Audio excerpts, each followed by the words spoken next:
Break नंतर आपलं पुन्हा एकदा स्वागत आहे। आपण पाहताय यशोगाथा आणि या कार्यक्रमाद्वारे आपण जाणून घेतोय प्रेरणादायी असे प्रवास।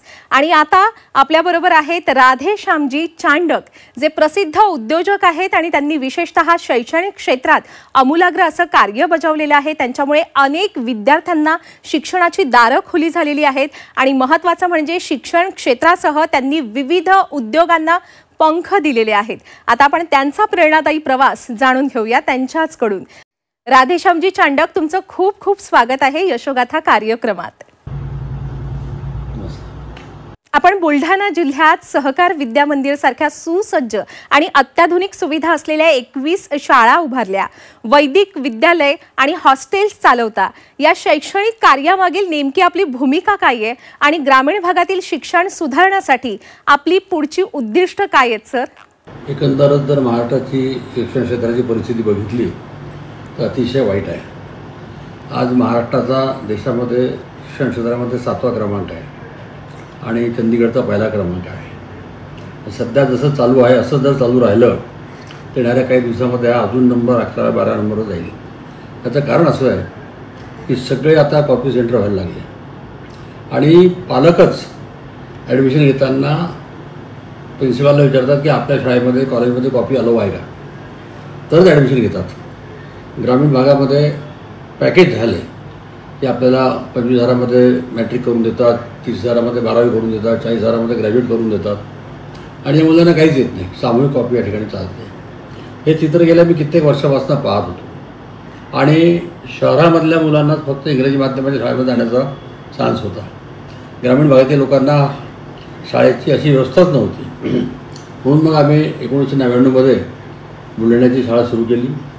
फक्त 90 विद्यार्थ्यांना ती शाळा चालू केली। त्यानंतर त्या शाळेची प्रसिद्धी आणि जे रिझल्ट येत गेले इतके वाढत गेले की आज शाळा 32 एकरामध्ये आहे। जवळपास प्रत्येक वर्गाचे 13 सेक्शन आहेत आणि शाळेचा रिझल्ट अतिशय चांगला असतो। पूर्ण इंग्रजी माध्यमाचं स्टेट बोर्ड आणि CBSE बोर्ड दोघांच्याही शिक्षण पद्धती आमच्याकडे आहेत आणि स्पोर्ट्सच्या बाबतीमध्ये आम्ही क्रांती केलेली आहे। आमच्यासारखे ग्राउंड बहुतेक कुठल्या शाळेमध्ये नसतील आणि अजून एक फार मोठा आम्ही स्पोर्ट्स कॉम्प्लेक्स बांधत आहोत। आज जवळपास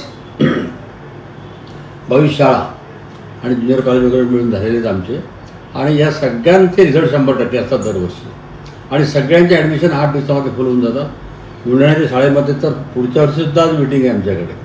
खरं तर ना, आपण केवळ पतसंस्थेपुरते मर्यादित न राहता वेअरहाऊस, टोल प्लाझा, कंपनी अशा वेगवेगळ्या उद्योगांमध्ये कार्यरत आहात। या वेगवेगळ्या सेवा संस्था सुरू करण्यामागे आपला काय विचार होता? लोक जोडणं, काही करून जास्तीत जास्त लोकांनी संस्थेमध्ये यावं, संस्थेशी जोडल्या जावं। आज 17 लाख सभासद बुलढाण्यामध्ये आहेत। 17 लाख सभासद असणं आणि ते 40 वर्षात एकही निवडणूक न होणं ही फार मोठी गोष्ट आहे। त्याचं कारण असं की आमचा व्यवहार पारदर्शक आहे। वेअरहाऊसची तर इतकी आवश्यकता आहे, इतकं धान्य नष्ट होते हे जेव्हा लक्षात आलं त्यावेळेस आम्ही वेअरहाऊस उभे करायला सुरुवात केली आणि मी तर ग्रामीण भागातील प्रत्येक वाटाच सांगतो की मित्रांनो, गावामध्ये एक मंदिर नसलं चालेल पण एक वेअरहाऊस, एक गोदाम असणं आवश्यक आहे। कारण की धान्य सुरक्षित राहिलो तर आपण सगळे सुरक्षित राहू आणि गरिबाचे पैसे वाचतील, गरिबांना योग्य भाव मिळेल। आणि मग असं करता करता 478 शाखा बुलढाण्यामध्ये निघाल्या। सोने तारण कर्ज असेल, आमचं सगळं कर्ज सुरक्षित कर्ज असते, सोने तारण वेअरहाऊसचं कर्ज, त्यामुळे ठेवीदारांचा पैसासुद्धा 100% आमच्याकडे सुरक्षित असतो आणि ग्रामीण भागातली सावकारी मोडून काढणं हा मुख्य उद्देश होता सुरुवातीला। तर आम्ही त्यामध्ये फार मोठ्या प्रमाणात आम्हाला यश मिळालं। सुरुवातीला आम्ही इलेक्ट्रिक मोटारी, सायकली, बैलगाडी, ऑइल इंजिन काय काय शक्य होतं सगळं गहाण ठेवलं। हे सामाजिक उपक्रम आहेत इतके मोठ्या प्रमाणामध्ये आहे की आमच्या आता 4 भक्तनिवास आहेत की ज्या ठिकाणी सगळं पॅक असतात। तिरुपतीचं तर इतकं सुंदर आहे की त्या ठिकाणी सगळे अधिकारी जातात, पुढारी जातात, तिथलं जेवण फार सुंदर आहे आणि जेव्हा लोक जोडले गेले आम्ही मग शववाहिका आणल्या, रुग्णवाहिका आणल्या। बुलढाणा शहरापुरतं कोणाच्या घरी मृत्यू झाला की आम्ही जेवण पाठवायला लागलो। दवाखान्यातून पेशंट घरी आला की त्याला लागणारं सामान आम्ही द्यायला लागलो विनामूल्य। अशी इतके उपक्रम राबवले की जर सांगितलं 2-2.5 तासाचा एक वेगळा एपिसोड होईल। आणि खरा सहकाराचा अर्थच असा आहे की सहकाराची दुसरी बाजू सामाजिक बांधिलकी, या समाजातून कसं चुकवता येईल हे चुकवण्याचा आम्ही प्रयत्न केलेला आहे। हो, खरं तर एखाद्या लहान विचारातूनच क्रांती जन्माला येते। शहीद जवानांच्या मुलांच्या शिक्षणाचा खर्च उचलणं हे कार्य आपण देशभक्तीच्या भावनेतून करता आणि सातत्याने करत आहात. या कार्याची प्रेरणा काय, म्हणजे कुठून सुचलं तुम्हाला की हे करायला हवं? ही प्रेरणा अशी आहे की दोन गोष्टी याच्यामध्ये आम्ही जे शिक्षण क्षेत्रामध्ये थोडंफार बाहेर जे काम केलं आमच्या शाळांच्या बाहेर, त्यामध्ये आम्ही दोघांना प्राधान्य दिलं आहे की ज्या जवानांनी बॉर्डरवरती जे शहीद झाले देशाच्या रक्षणासाठी त्यांच्या मुलांना आम्ही शिक्षणासाठी मदत करतो. मागे 2 मुलं आम्ही दत्तक पण घेतले होते. ते मुलं आता मोठे झाले, आमच्या शाळेतनं गेले. आणि दुसरं म्हणजे ज्या शेतकऱ्यांची मुलं आत्महत्या करतात त्यांना आम्ही शिक्षण फी आणि पुस्तकाचे पैसे देतो. यावेळेस आम्ही बीड जिल्हा, लातूर जिल्ह्यामध्ये ज्या महापुरामुळे ज्या गावामध्ये मुलांची वह्या पुस्तकं बुडाली पाण्यामध्ये 100%, त्या सगळ्यांना देण्याचा कार्यक्रम सध्या चालू आहे. सगळ्या ठिकाणी वह्या आणि पुस्तकं वाटप सुरू केलं.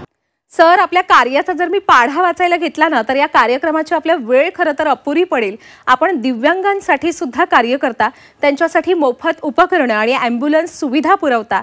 या दिव्यांग व्यक्तींसाठी काम करण्याचं महत्त्व सांगा आपल्या सर्व समाजाला, आणि एक समाजाचा भाग म्हणून ही आपली सामाजिक जबाबदारी आहे, याविषयी आपलं काय मत आहे?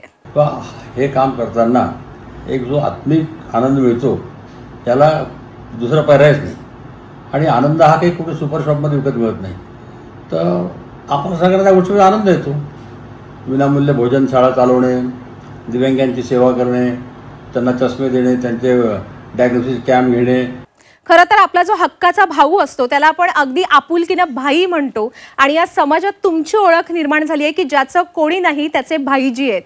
लोकांमध्ये आपली अशी ओळख निर्माण करणं आणि आपल्या कामातून लोकांच्या मनात हा विश्वास निर्माण करणं किती महत्त्वाचं ठरलं? विश्वास ज्यावेळेस बुलढाण्यामध्ये सुरू झाली होती, 100 रुपयाचा शेअर घ्यायला कोणी तयार नव्हतं. जर कोणाला सांगितलं बा एक 5,000 रुपये उसने तर कोणी देत नव्हतं. पण आज मी जर एक फोन केला तर लोक 1 कोटी रुपये पाठवतात. मी कुठलाही प्रोजेक्ट जरी आणला तर त्याला ताबडतोब मदत येते किंवा लोक त्याचे शेअर विकत घेतात. लोकांना माहीत आहे की बा या ठिकाणी आपला पैसा वाया जाणार नाही आणि लोक विश्वास ठेवतात. आपल्याला आश्चर्य वाटेल की मी एक छोटीशी जाहिरात दिली होती पेपरला. आमच्या काही मित्रांना पुण्यामध्ये फ्लॅट पाहिजे होते, तर आम्ही सहज एका छोट्या पेपरला जाहिरात दिली की बा 50,000 घराने आपलं नाव नोंदवा, आम्ही पुण्यामध्ये बिल्डिंग बांधणार आहे. बिल्डिंग कुठे आहे, भाव काय, आम्हाला काहीच माहीत नाही. आपल्या सगळ्यांचे डिपॉझिट आल्यानंतर आम्ही विचार करू. आम्हाला वाटतं जास्तीत जास्त 100 लोक या स्कीममध्ये पैसे भरतील. 3200 लोकांनी पैसे भरावे. 50,000 रुपये 3200 लोकांनी 15 दिवसामध्ये भरले. शेवटी आम्ही काहीच करू शकलो नाही. की मग कारण की प्रत्येकाची चॉईस वेगळी होती. पुण्यामध्ये मला या रस्त्यावर पाहिजे, मला त्या रस्त्यावर पाहिजे, मला असं पाहिजे. पुण्यामध्ये क्लिअर टायरची जमीन मिळत नव्हत्या आणि शेवटी आम्ही सगळ्यांची माफी मागितली आणि सेव्हिंग अकाउंटच्या व्याजदाराने त्या सगळ्यांचे पैसे परत केले. खरं तर आपलं कार्य जितकं मोठं आहे तितकेच आपण साधे आहात असं लोकच म्हणतात की आपली राहणीमान आपलं फार सहज आहे, साधं आहे. आणि आजही तुम्हाला म्हणजे भाईजींना भेटायला लोकांना कोणतीही अपॉइंटमेंट घ्यावी लागत नाही, जे अतिशय महत्त्वाचं आहे. सर, एवढ्या मोठ्या संस्थेचे अध्यक्ष असूनही हा साधेपणा कसा जपला? तो सर्वांना नाही जपता येत, फार अवघड असतं. आता माझं जीवन सगळं ग्रामीण भागामध्ये गेलं. ग्रामीण खेड्यातनं मी आलो आणि मी आजही स्वप्नात जरी विचार केला की जे बुलढाण्याचं वैभव आहे ते कधी उभं राहायला मला समजत नाही. आज बुलढाण्याचं जेवढं वैभव आहे याची मार्केट व्हॅल्यू आजच्या तारखेमध्ये 3,000 कोटी रुपये. मुळात त्याला 11.5 कोटी रुपये लागलेले आहेत. परंतु जमिनी जेव्हा इतके वाढले, ज्या जमिनी मी 15-20 लाख रुपये एकराने घेतले त्या सगळ्या 1.5 ते 2 कोटी रुपये एकराचे आहेत. आणि जे वेअरहाऊस 400 रुपये स्क्वेअर फूटनी बांधलेली त्यात 900 रुपये स्क्वेअर फूटचा खर्च आहे. हा 3,000 कोटी रुपयाचे असेट आहेत बुलढाणा अर्बनच्या. आणि असं वाढत गेलं त्यामुळे आनंद वाटतो सगळं करताना की माझ्यासारखा एक अतिशय कमी शिकलेला मुलगा ग्रामीण भागात येऊन सगळं करू शकतो. खूप खूप आभार सर, या चर्चेत आपण सहभागी झालात. आणि खरं तर एक उद्योजक म्हणून आपण कसे असायला पाहिजे, समाजसेवक म्हणून आपण कसे असायला पाहिजे, यासोबतच एक माणूस म्हणून आपण कसं जगायला पाहिजे, हा कानमंत्र आपण आज आपल्या प्रेक्षकांना दिलेला आहे. त्याबद्दल मी आपले मनापासून आभार व्यक्त करते. धन्यवाद. प्रेक्षक हो, आता वेळ झालेली आहे यशोगाथामध्ये इथेच थांबण्याची. पुन्हा भेटूया नव्या प्रेरणादायी प्रवासासह. ताज्या घडामोडींसाठी नेहमीच पाहत रहा झी 24 तास.